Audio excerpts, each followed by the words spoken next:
Business Development here. Before I have the pleasure of introducing our speaker, I'd like to thank our sponsors. Our presenting sponsor is Muscogee Creek Nation Casino. The host sponsor is Indian Capital Technology Center, First Star Bank, thank you, Georgia Pacific, Green Country Behavioral Health Services, St. Francis Hospital Muskogee, Armstrong Bank, Cherokee Casino, Muskogee Phoenix, Northeastern State University, yay, Regresco, Advantage Controls, Connor State College, Edward Jones, and Love Baldwin. Please give a hand to all of our.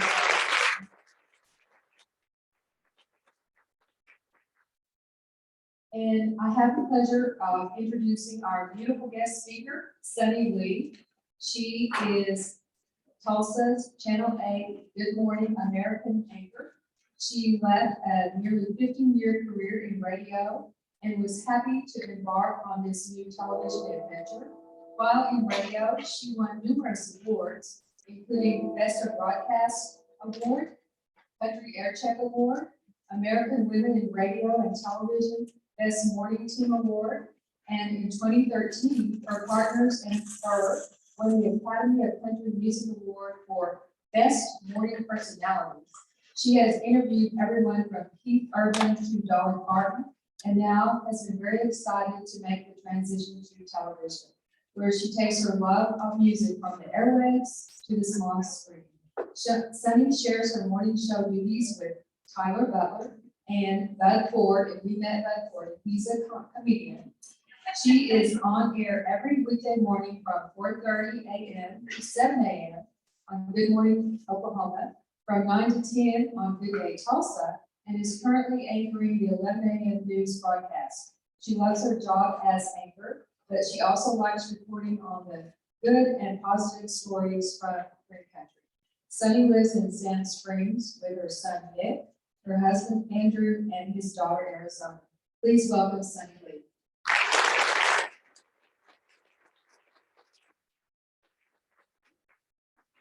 Good afternoon. I'm so glad to be here, and I'm really happy that this is all women.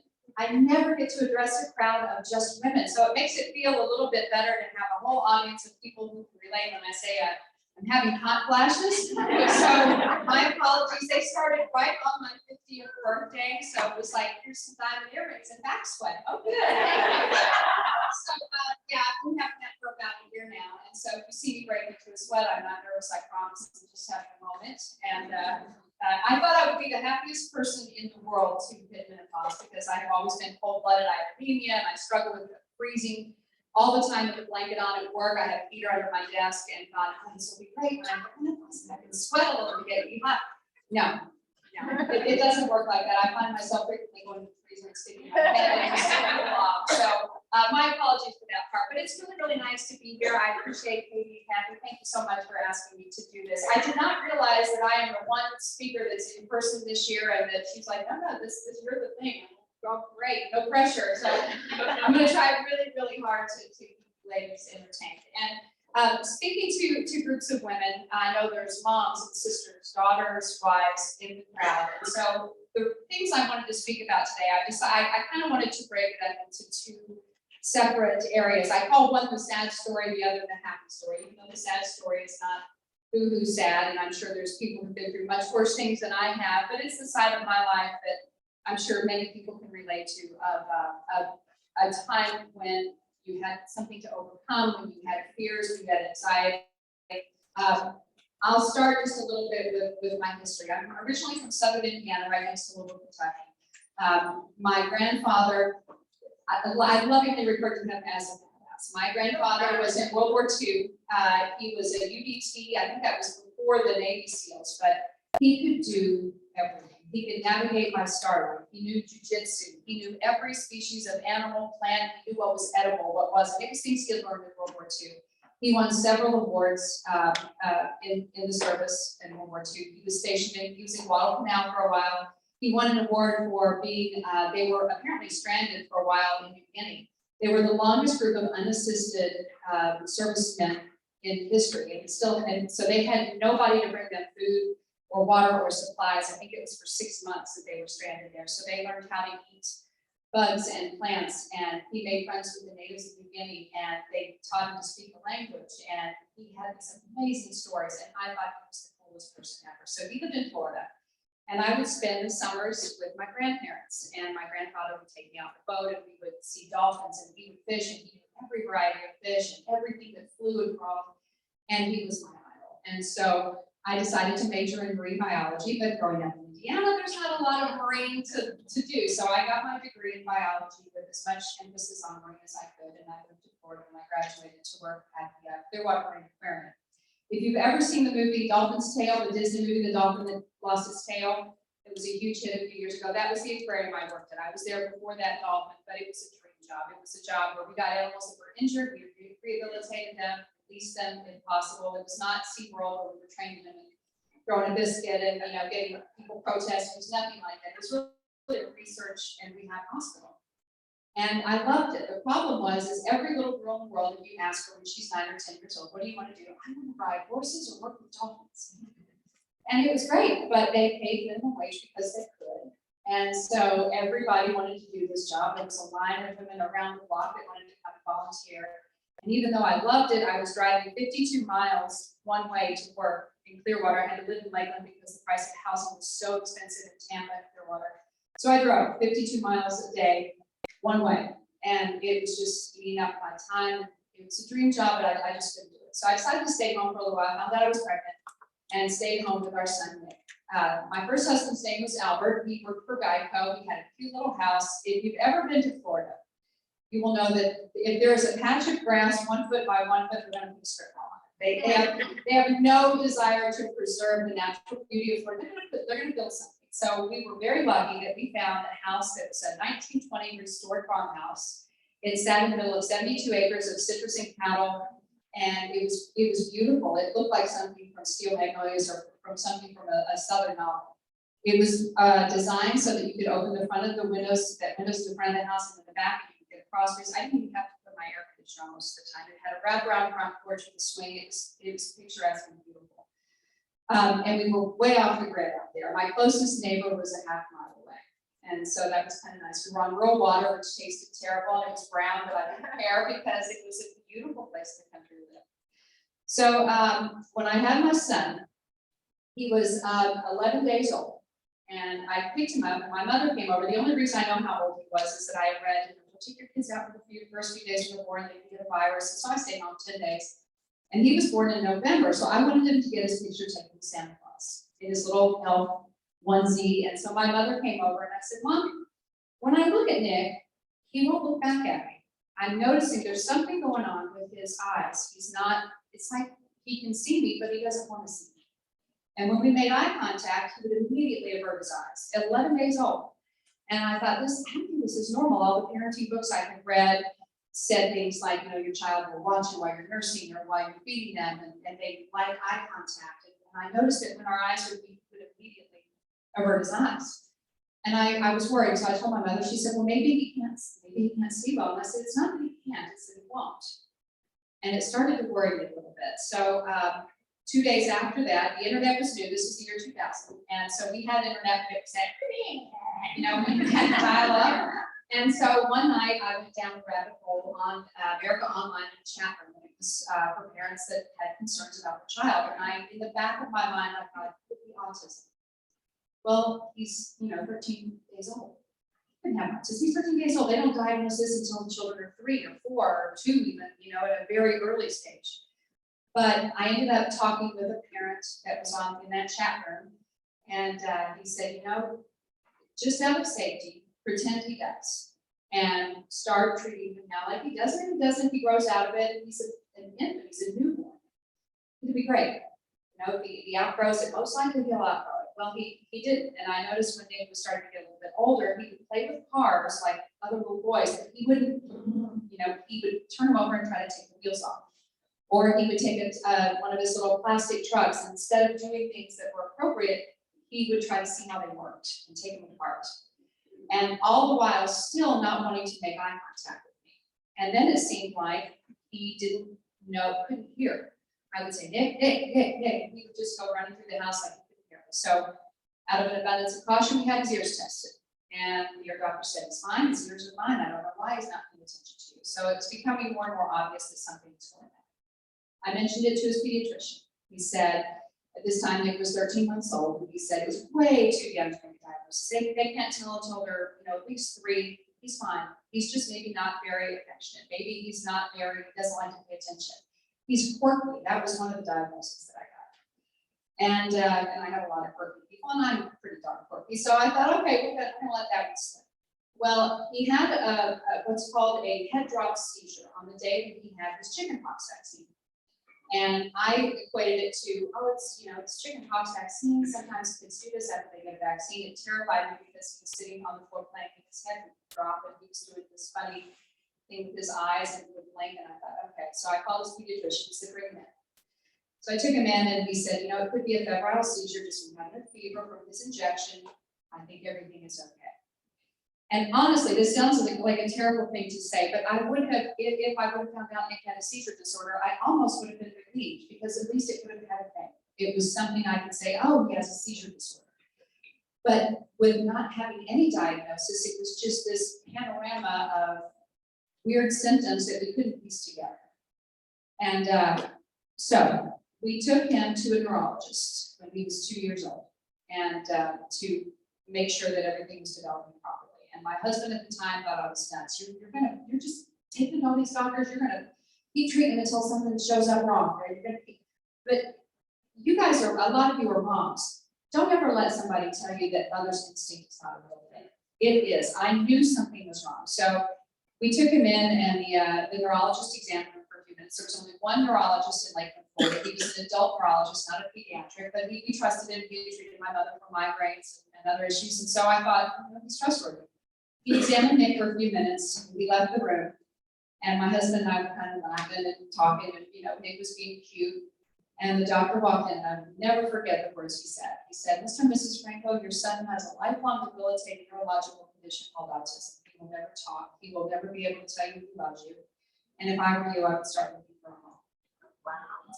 And it was the first time in my life I never dropped to my knees. Immediately, I felt a life drain out of me. I was standing at the time, and I went down, and I couldn't quit sobbing. It was the worst day of my life. In my 51 years of life, it was the worst day I've ever had. I had to call my father on the way home. I've heard my father and seen him cry one time, and it was when his own father died, the grandfather that I called the badass. And so having to tell my father that his only grandchild had autism, and hearing my father cry was just something I would never get over. So we got home, I got Nick to bed, and my husband was quiet at the time, and I said, I'm gonna run to the grocery and I'll be right back, because I didn't want to lose it in front of them. Women were, if you've seen Steel Magnolias, I love the line where they say men are supposed to be made of steel, but it's not the men, it's the women that hold the family together, that are able to take the hardest things and keep fighting. And so I didn't want to be that mom that just crumbled. So I drove my car, I went to the grocery store, I sat in the parking lot, and I screamed until I had no more voice. And it was an absolutely defeating feel of knowing that my child was never going to be president. He was never going to be able to do all of the things that you aspire for your children the day they're born. About this kid is going to be so smart and so funny, and I'm never going to watch TV and have screen time, and I'm going to be the mom that goes to the PTA meetings. And at that time, I was thinking, is he ever even going to be able to sweep a floor in a Starbucks? Is he going to talk? Is he going to ever have any quality of life? And at this point, we had been told no. So I had to start from there. So the next day I woke up, and my eyes swollen shut from crying, and I started looking for things online. What can I do? How can I make this better? I will bankrupt myself and put this house in foreclosure, paying for therapy if it will happen.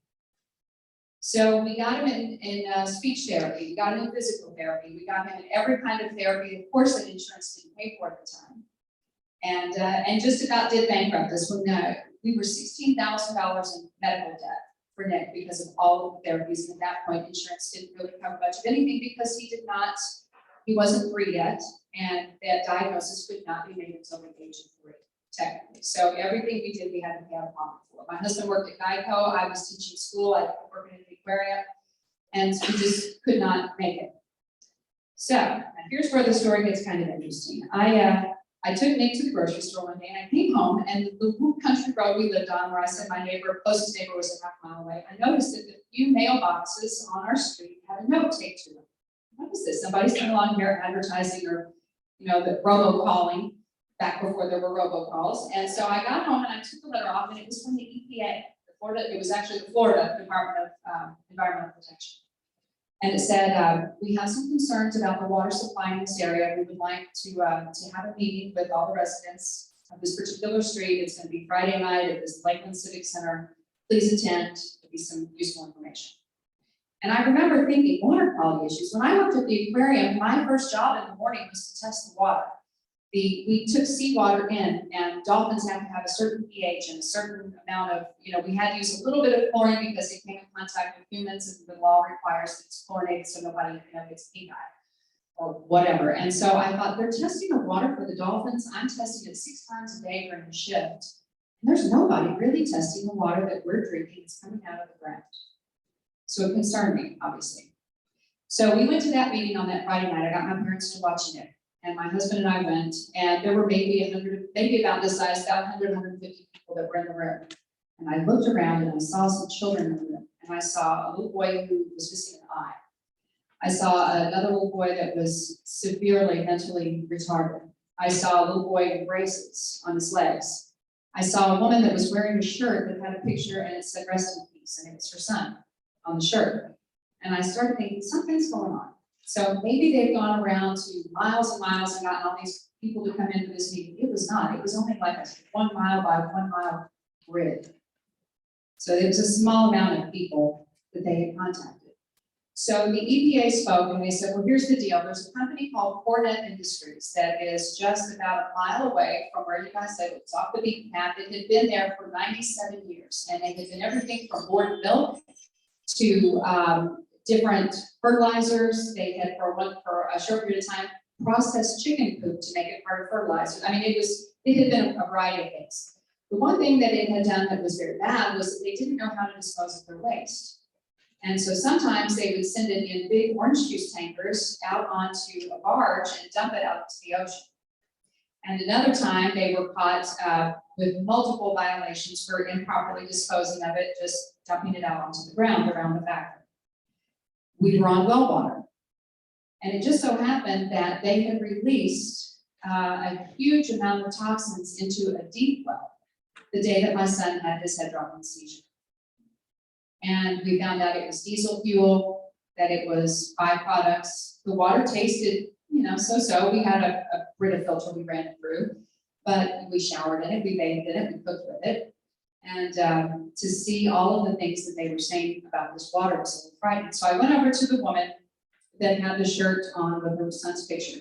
She was a very sweet Black woman who lived in an area called Lincoln Heights that was predominantly minority area. And I said, tell me about your shirt, your son. And she said, well, when he was 17, there were 7 ponds that were around Hornet, and they buried, we found out later, that they buried in amounts of disposed products. So one of the ponds was heavily contaminated, and then they would add water to it into another pond, so it's a little more diluted and a little more diluted. So you had one pond that was pretty diluted all the way up to one that was just pretty much chemicals. Her son was fishing in one of the ponds. She didn't remember which one. And he had slipped down into the water when he was fishing. She said by the time he came home, his blue jeans were eaten off of his legs. And he was covered in blisters. She rushed him to the hospital. They treated his blisters. They called it urticaria, which is like apparently some kind of a skin condition. And she said, this was not a rash. This was blistering with his skin coming off that had eaten through his blue jeans. He died 2 years later. His cause of death was never determined, and he was dead and buried before anything could come to light about what had happened to him. I met another family who had a little boy, the one that was missing the eye, and they said he had a very rare eye cancer. And I called my Aunt Betsy, who works at an eye clinic in Indiana. She's a nurse, and I asked her, have you heard of, I think it was rhabdomyosarcoma? And she said, I've heard of it, but I've only seen one kid in 22 years that had it. So it was a rare eye cancer. Come to find out, the little boy that lived across the street from this particular family also had a little boy with the very same condition, not related. So these things were becoming more and more prominent. We were finding out there were many, many, many kids, many adults who were sick. The couple that lived a half mile from me, John and Kay Hamilton, the road I lived on was Hamilton Road. It was named after him. He was born in the house. They had no children. And I was talking to Kay about all this. She had not gone to the meeting. And I was asking her, have you ever been sick? Have you known anything? And she said, well, John and I tried for years to have a baby and we couldn't. And she said, she started crying. And she said, I had a baby. But when she was born, her head was on backwards. I had never heard of anything, and she started, she was sobbing, and she said it literally looked like somebody had twisted her. She said her skeleton was deformed, and she had a condition that's called skeletal fluorosis. And it happens when people take huge megadoses of fluoride during pregnancy, and the baby's skeleton doesn't develop properly. I said, were you exposed to fluoride? She said, no, not that I know of. Later, it was revealed that Kay used to swim in the creek that was down there by Hornet Industries when she was a child. And her own sister had died of bone cancer, who would also swim in the water. So there were all of these things that were coming to light. My best friend is an attorney, and I called her and was telling her about this, and she said, have you ever seen Erin Brockovich? And I said, oh yeah, the movie is great. She said, I think I can get a hold of Nazarene Vito. That's the law firm that Erin Brockovich worked for. As an attorney, I have some networks. Let me see what I can do. I got in the shower, my phone rang while I was in the shower back when we had cordless phones that were like a house phone. And I answered it in the shower because it was a California number coming in, and it was Ed Nasri. It was the guy who Albert Finney played. And he said, my name is Ed Nasri. I just got off the phone with your friend Judy. Can you please tell me what's going on? So I filled him in. I turned the shower off. I got soap with my hair and eyes, and I filled him in. And he said, I'm going to make some flight reservations and come in and talk to you. So he flew in with Erin. I got a chance to meet them and sit down. And it turns out that Hornet Industries had so many violations. They were registered with what's called the Agency for Toxic Substances and Disease Registry. It's an organization, if you will, that keeps track of things like this. It keeps track of poisonings, of cancer clusters, of skeletal deformities. They keep kind of a track of this. They had so many reports from Hornet over the years. They found employees who were told to burn files because of the EPA violations. They had employees who told stories about the men who would go up to clean the smokestacks and would come down with bloody noses from being exposed to the chemicals falling on them. They had a local strawberry farmer who lived close to Hornet who said that they had a mild explosion there one night, and he said the strawberries turned black overnight. Red one day, black the next. It was an unbelievable story for the year 2000 in America, in Florida, just a few miles from Tampa. And so this was all coming together. They decided that something was going on with Hornet. They decided to take a lawsuit. I was named in the lawsuit at the time. It was Franco versus Hornet Industries. If you ever want to look it up, that was my parent last name at the time.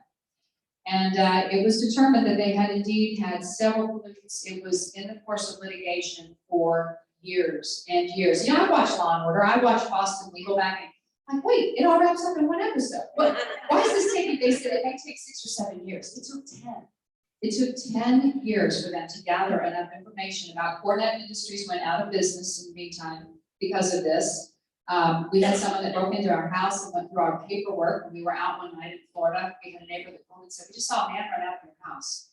What? And I thought, it's a meth head. It's somebody who's looking for a VCR. We got home and they just rifled through our papers on the lawsuit. We had gotten a huge box of paperwork that one of the secretaries was supposed to dispose of. She held on to it because she knew there was something incriminating and she'd given it to us. So it was an unbelievable array of events that would have been a terrific movie had Erin Brockovich not just been made. So at that particular time, my husband who worked at Geico said, I don't want this to happen to anybody else. I'm going to go to law school. I want to become a lawyer. I want to help people fight these kinds of cases. I want to do this for a living. And I said, great. He got into the university, he got into TU law school, which is how we ended up here. Obviously, we had to sell our house and move. Our water was contaminated, our land was contaminated. And I do remember I'm a huge animal lover, I'm a bird person. We've been putting out bird feeders for months and I would not get a single bird. We were out in this huge big orange grove and cattle, and it was quiet and it was peaceful. We never had a bird. We found out later, of course, the ground was contaminated from years of groundwater being contaminated. They were deep well injecting at Hornet, and it was working its way down the river under the ground to everywhere, all of our homes. So at any rate, we moved to Tulsa. My husband went to law school. We became a lawyer. He is now he does personal injury and handles toxic work cases and things like this because he was so inspired. Me, I was too much of a slacker to go that route, but I decided I don't want to teach school anymore. I don't want to work in an aquarium. I don't think there's any in Tulsa where they have dolphins. So I'm going to see if I can do radio or TV. That's always been kind of fun. I went to KBOO, and my boss, the man that hired me, said, "Do you have any experience?" I said, "Well, I worked for 4 or 5 months at a small station in college." And he was like, "Okay, you're hired." It's one of those things where you're just in the right place at the right time. They were looking for a female on the morning show, and I was female. So I think that's the only reason I got the job, to be honest. But I failed up, and that was kind of nice. That thing was they paid me $8 an hour. We were on a #1 morning show, and I was making $8 an hour. Now, when you're in law school, you can't work. So my husband was not allowed to work. I was trying to support a family of 3 with a child with special needs on an $8 an hour salary. And it was dreadful and terrible. So I did that for 3 months, and I went to the boss and said, "You gotta give me a raise. I gotta have something. I can't support my family." So I got $10. He said, "Okay, I'll give you a $2 an hour raise." So I was making $10 an hour for a #1 ranked morning show that was bringing hundreds of thousands of dollars into KBOO. And the thing is during all of this, I was still dealing with the fear of what was going to happen to my son. And I told Katie, when I was working at KBOO, it was the best 4 years of my life. I worked with 2 gentlemen. I don't know if any of you are country music fans, but it used to be Andy O, Gene, and Sonny. Andy O and Gene were like my brothers. They were the two men that I adored like family. And I got to go to work every day and laugh for 4 hours. And I needed that because I would go home and have a child with special needs that I still didn't know what the future was going to be for him. So I would go home and cry after he went to bed, not in front of him, not in front of my husband. I cried every day for 9 years. That takes a mental toll on you after a while. So I was going to work and laughing and having this great time, and then going home. It was a split life, going home and crying. And so it was a very weird dynamic in my time, in that part of my life, to go into work and laugh for 4 hours, and then go home and see your child and worry about cry for an hour every night and then to bed.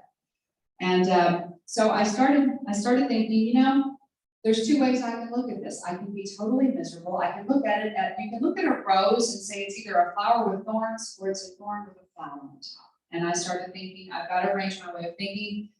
No matter what happens in the big picture of things, my son he's here, he's alive, he's in better shape than a lot of kids with autism. He's not dying, he's not terminal. I have to appreciate the little things, and I just have to go with it. And so at that time, I went to a leadership conference much like this, and they said the most successful women in radio are the ones that can be flexible. And it wasn't education, it wasn't personality, it wasn't looks, it was people who could be flexible. At that particular time in radio, there was plenty of money. They didn't care what we did in that station, which was magic. I got to go into work in the morning. One day we took Gene and we put him in a fat suit.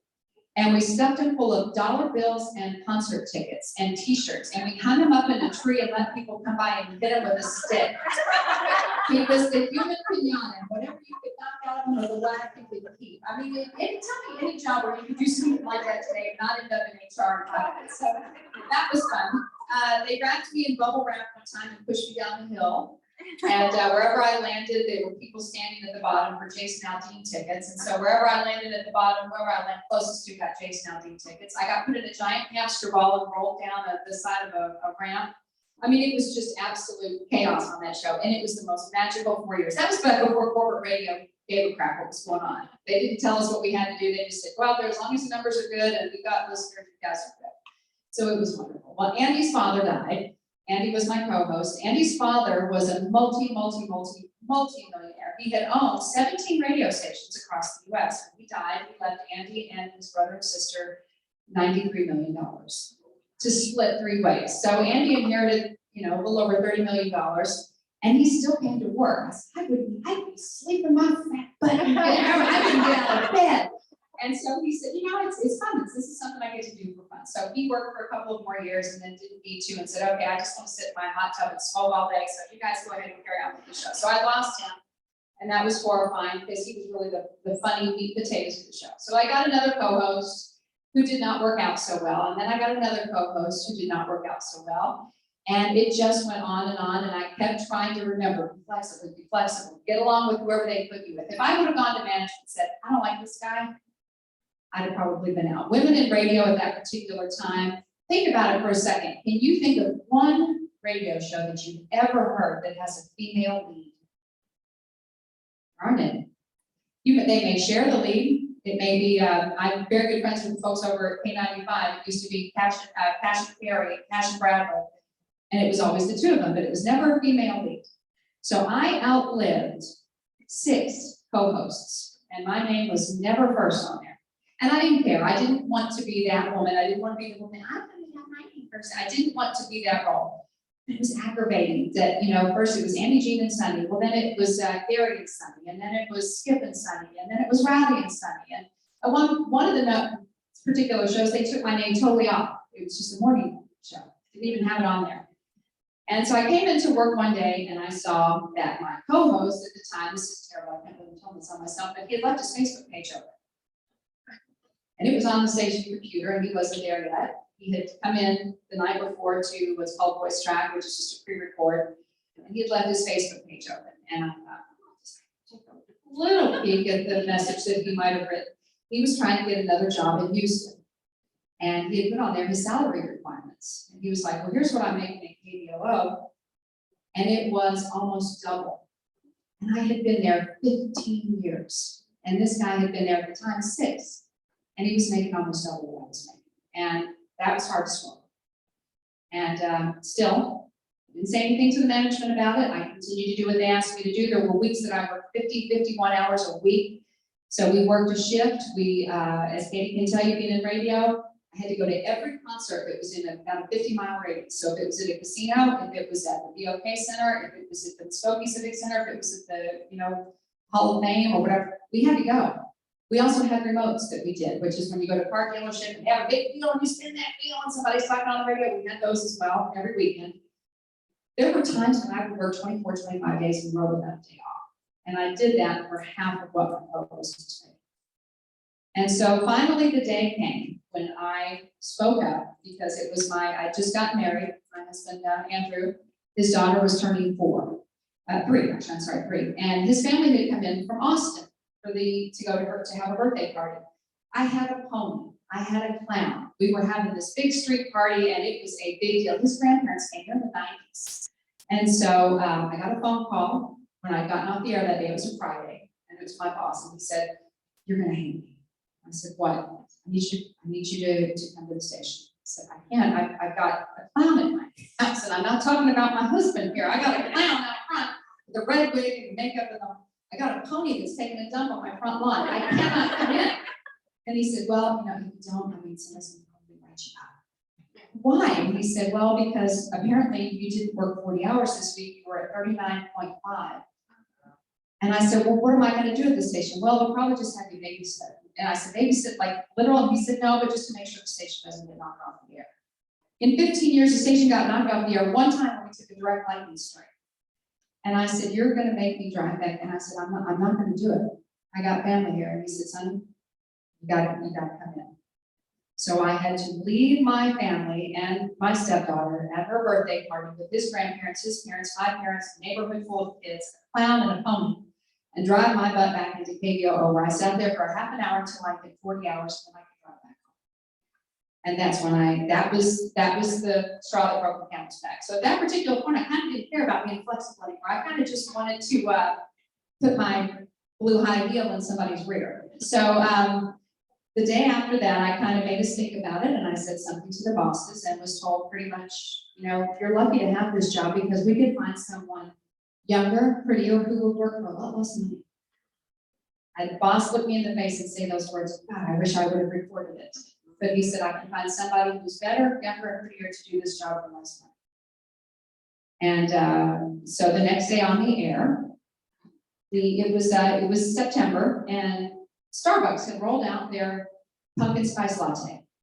And my co-host asked me at the time, "Are you gonna go there and get a pumpkin spice latte?" And I said, "Rowdy, while I'm still wiping away boot sweat, I am not going to get a pumpkin spice latte." And it was the first time I'd ever said that on the air. We were a funny, edgy station to begin with. I got written up for that statement. And it was the day after I had made that little comment to my bosses. And I knew at the time, I thought, I now got a target on my back. because I spoke up, because I said something, I dared say something. Now, keep in mind that this is after I had been through 6 hosts, 6 other people that I had worked with, 5 general managers and 8 program directors. That's our direct boss. And I had outlasted every single one of them. And the thing that did it for me was finally speaking up. And I was willing to die on that hill, and it got me fired.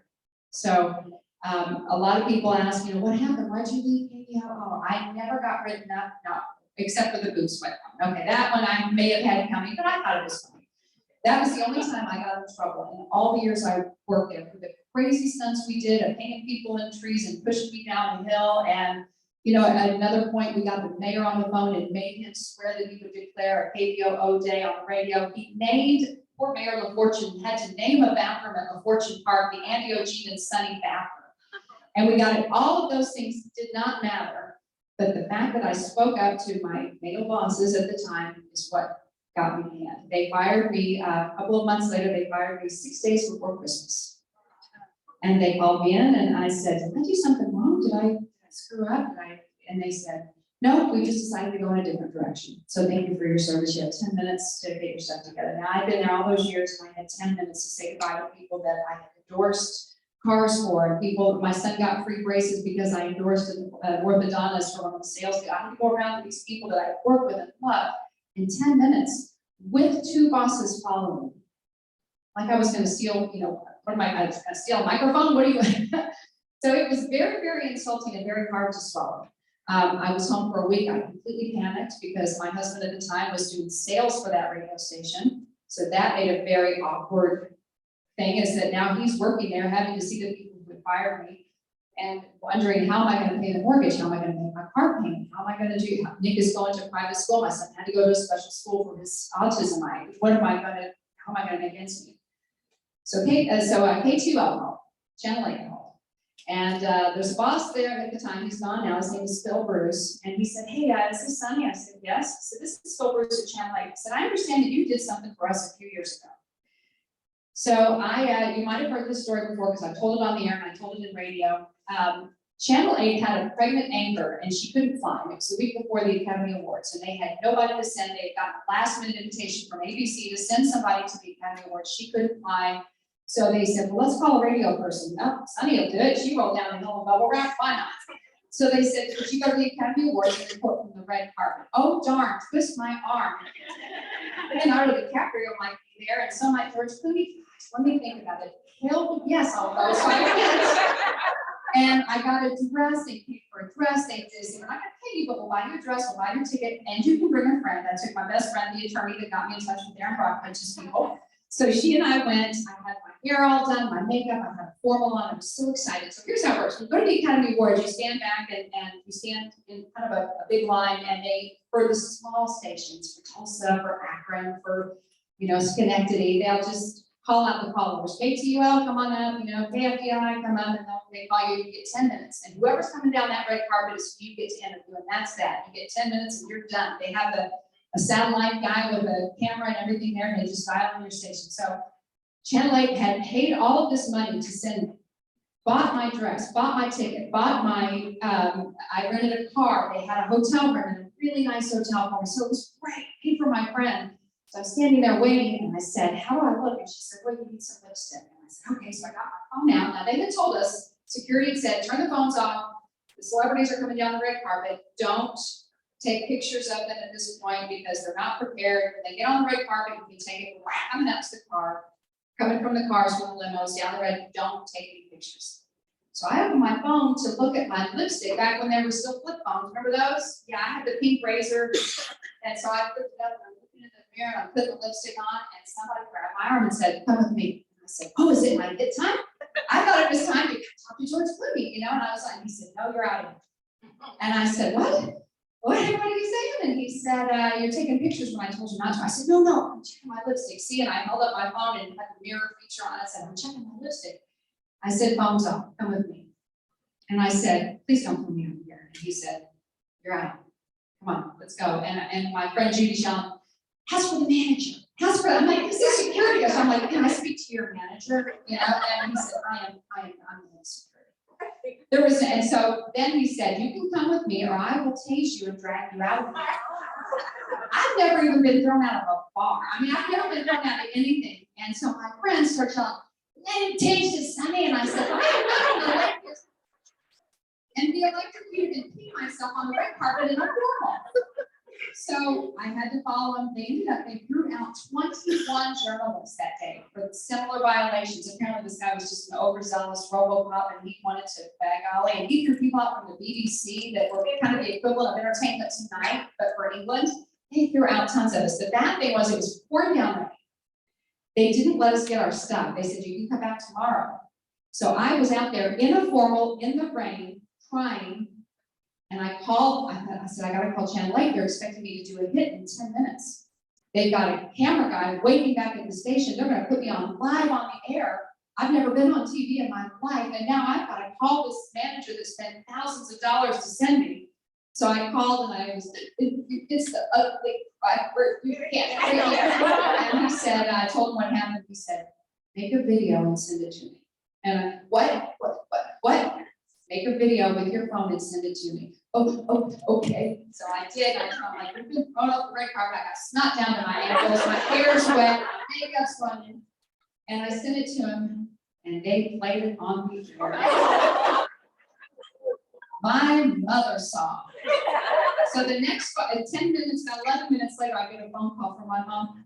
Shannon, why are you on TV with snot? I think I'm everywhere. And so she was hysterical. The whole family was there. They all saw it. And so I got thrown out of the red carpet. So that was my claim to fame. So got to this point at which I've been fired. And Phil said, yeah, we understand that you did a really funny bit a few years ago for Channel 8. And I'd like to meet with you for lunch to find out if you may want a job over here. I said, okay, so we went to lunch and the rest, as they say, is history. He hired me mainly because I could be flexible and I could leave radio and I could stand up to a boss, but also because they were in search of a woman just like the radio station was too. So there was that little thing, but it was a matter of, again, being in the right place at the right time and not being scared to stand up for myself. But that never would have happened with radio. If I hadn't been fired, I would have never been available for this job.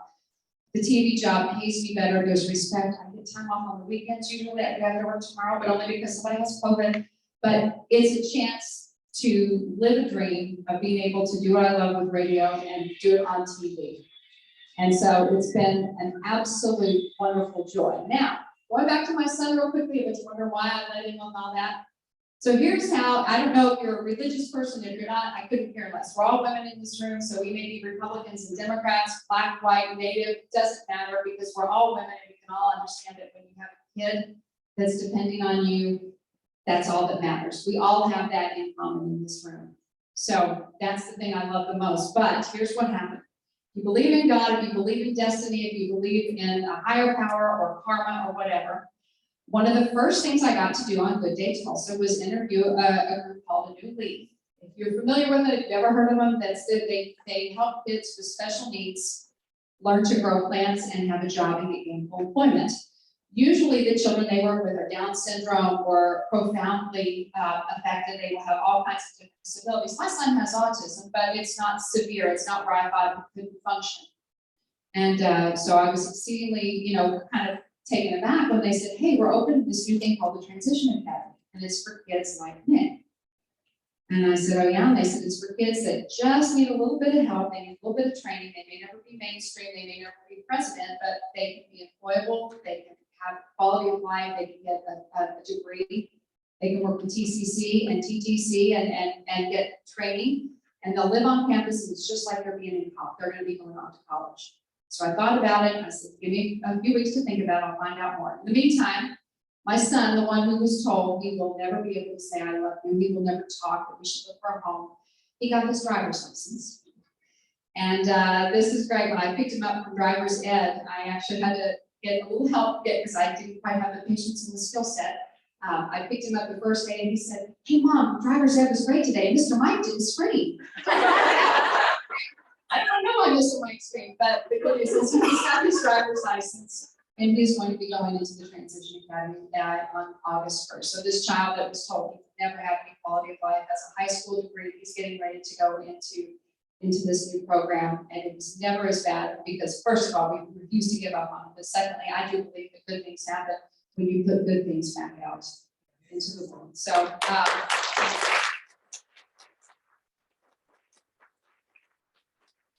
it's all kind of come full circle. And on the other note, on the lawsuit we had with Hornet Industries, it was a class action lawsuit. They had over 1,000 people that they represented, and we won the lawsuit. Hornet Industries did shut down, but after the money was all allotted to all of the multiple attorneys and all of the multiple defendants or plaintiffs, I made a total of $538, and my son got $1,538. So that was the end of that lawsuit. So that's my work the way it does in law order and SVU.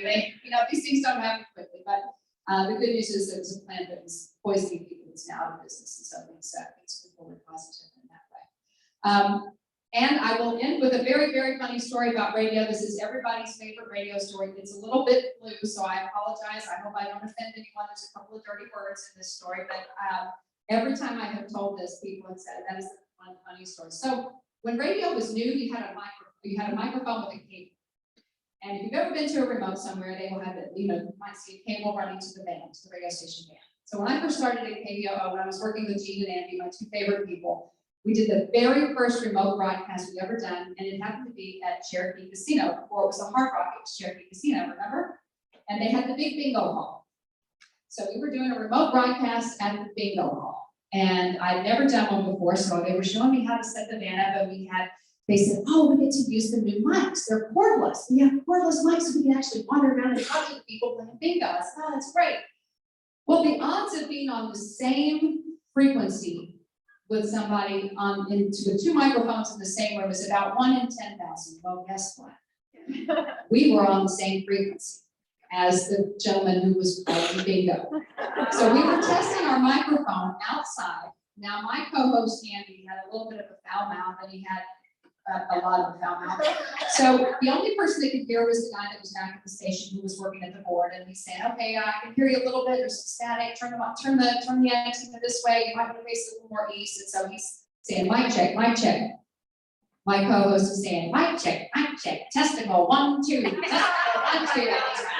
And it was this horrendous display of every 4-letter word you can say. He's singing and singing. It was going on in the bingo hall with all of these old women with their daubers and their stuffed animals in front of them. I happened to be inside the bingo hall hanging up a banner, and I heard B14. Testicle, 1, 2, litany. And I heard all of these old women going, oh my gosh. The funniest thing though was the bingo caller who was going, it's not me, I didn't say that. So we had to write apology letters to the Cherokee Casino, and we almost lost that account, which at that time was the biggest account that the radio station had. So we would have probably lost $1 million in advertising that year over my co-host's foul mouth that went out to 300 little old women in the bingo hall. So radio is certainly a lot of fun. It's a lot more fun than television. We're covering stabbings and shootings and the latest political scandal, but it's a lot more secure in television. So that's a good thing. I'm not going to get fired for saying I had underboob sweat, that's for sure.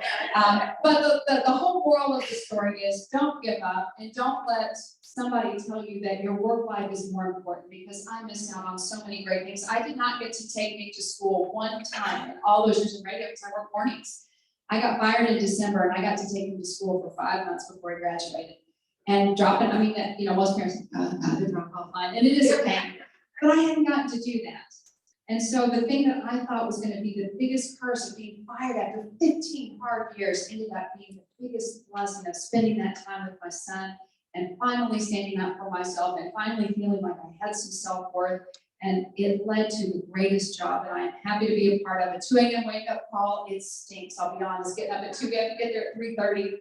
But it is the absolute best thing that could have happened to me. It has allowed me to have a whole new life and a whole new form and a whole new way, and friends to talk to, and a great job and a great career. Pay is decent, but who cares? I'm going to work every day, and I'm being happy, and I'm gainfully employed. So for that, I'm very thankful. But don't ever let people tell you that you have to be walked on for your career. If there's something you're not happy about, you've been dealt a nasty hand, you can reshuffle the deck. You can put it back in the deck and reshuffle and start over. I do.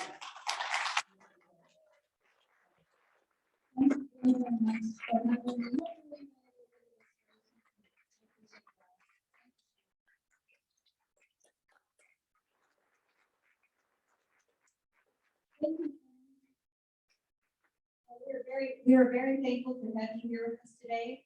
And a big thank you to all the sponsors for sponsoring this event this year.